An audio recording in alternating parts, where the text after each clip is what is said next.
Welcome to NRI Matters, and today I have with me Mr. Amit Patel, who is a chartered accountant by profession and a tax expert, and he's here to answer the frequently asked questions from all you NRIs. And the first one is, what are the basic tax differences between a resident and a non-resident Indian? What are the tax differences? The first misconception that an NRI needs to remove from his mind is about the definition of non-resident. The term NRI is basically a concept under Foreign Exchange Management Act, and the term non-resident is under the Income Tax Act. So when you are asking about the taxation, you need to talk about the concepts under the Income Tax Act. And that is, what is the difference between the taxation of a non-resident and a resident taxpayer as far as Indian Income Tax Act is concerned.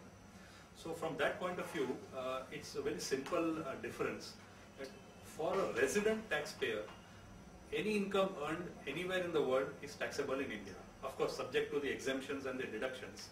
But the basic rule is that any global income earned by a resident taxpayer is taxable in India. For a non-resident taxpayer, any income which is earned outside India is normally not taxed in India. But if it is earned from a business or a profession which is controlled from India, earned outside India but controlled from or within India, then only that income would get taxed in India. So these are the basic differences as far as taxation of a non-resident and a resident under the Indian Income Tax Act is concerned.